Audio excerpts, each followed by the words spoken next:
Oke, selamat pagi Bapak dan Ibu.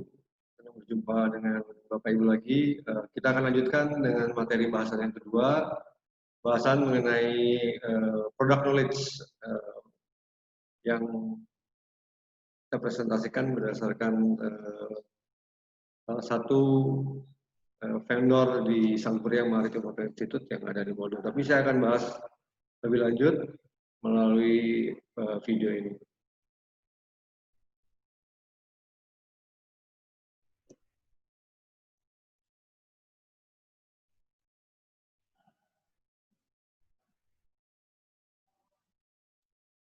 Sebelum kita mulai, saya akan putarkan video ini.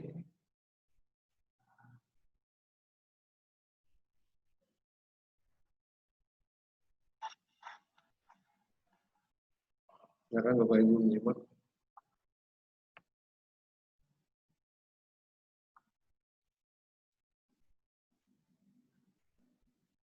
Bahwa dalam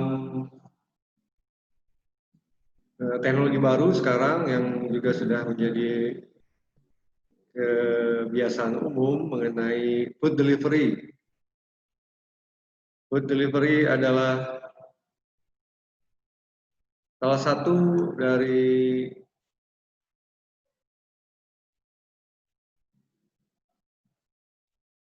implementasi dari produk tangible dan intangible.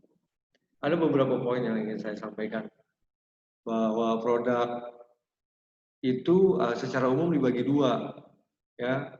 Produk yang bisa kita pegang, bisa kita rasakan. Dan produk kedua adalah sesuatu yang juga merupakan produk, tetapi kita menamakannya intangible product, atau produk yang bisa kita rasakan, tetapi tidak bisa kita pegang. Dalam video yang baru saja kita saksikan mengenai food delivery dari request dari konsumen, ada beberapa poin yang bisa kita eksplorasi. Pertama, jasa atau services yang diberikan adalah tidak hanya ketika makanan diantar kepada konsumen, tetapi sebenarnya banyak juga services lain yang ada di situ. Contoh yang pertama adalah ketika konsumen memasukkan request atau requesting product on the platform seperti di GrabFood mungkin atau di GoFood, itu sudah merupakan part of the services dari Grab dan Gojek. Ya, mereka menyiapkan aplikasi di mana kalian bisa menggunakannya, dan aplikasi itu sebenarnya berbayar karena kalian harus mengeluarkan sejumlah uang ditambah dengan harga produk atau tangible produk yang makanan yang kalian pesan, seperti itu. Servis yang kedua yang mungkin menjadi bagian video tersebut adalah internet provider. GoFood, Gojek atau Grab itu tidak akan bisa berjalan, atau permintaan konsumen tidak akan berjalan tanpa internet connection. Berarti skupnya lebih luas, bahwa ternyata ada services dari internet provider, ada BTS-nya atau pemancarnya, ada pelayanan maintenance services yang secara sadar tidak sadar sebenarnya pelayanan itu ada untuk kita. Kemudian berikutnya adalah orang yang mengantarkan makanan juga itu adalah part of the service. Jadi part dari intangible product. Sedangkan makanan yang dimasak kemudian dikirim ke konsumen itu adalah kita sebut tangible product atau produk yang bisa kita pegang.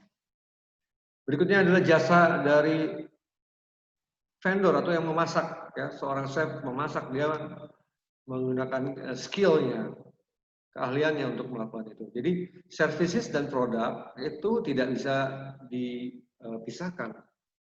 Ya. Seperti ini yang kita lihat. Ini adalah seorang chef sedang masak, ya. Sini udah ada banyak aspek yang kita bisa lihat, bahwa makanan ada sospen ini, ada spoon juga, ada sendok. Ya, ini adalah kita bilang tangible product.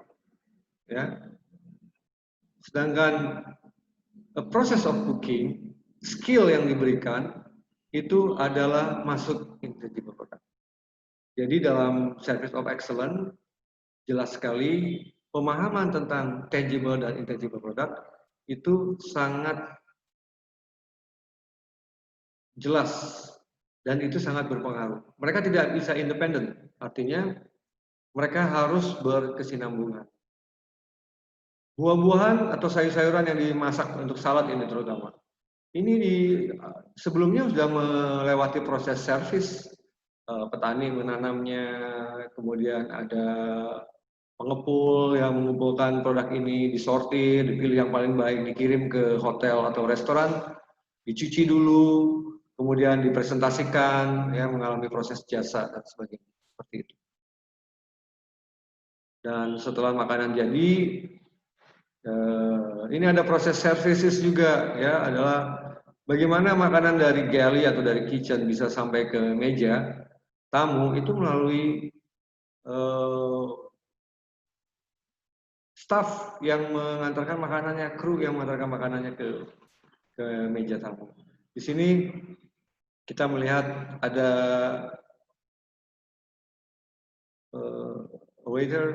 waitress yang menyiapkan makanannya. Di sini kita lihat bahwa dia menyampaikannya dengan senyum, menggunakan baju yang rapi dan sebagainya. Ini menunjukkan satu services, ya. Itu masuk dalam konteks intangible product.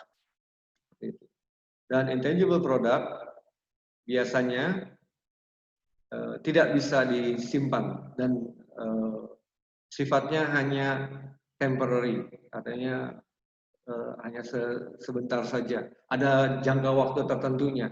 Tapi juga ada yang long term sih, seperti insurance, car insurance atau health policy, health insurance, something like that. Ya, sesuatu.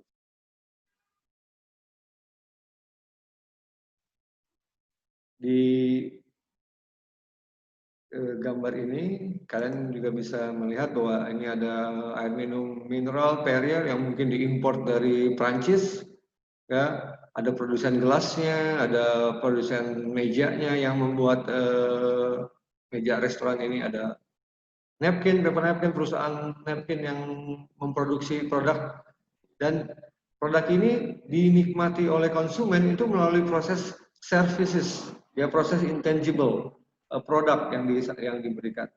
Jadi jelas bahwa tangible dan intangible product adalah satu kesatuan yang tidak dipisahkan. Barang tanpa ada yang mengirim tidak akan sampai ke konsumen. Service tanpa produk yang baik juga tidak akan sampai ke konsumen. Demikian penjelasan saya untuk hari ini mengenai tangible dan intangible product. Silakan Bapak Ibu bisa melanjutkan aktivitas hari ini. Selamat pagi, selamat beraktivitas.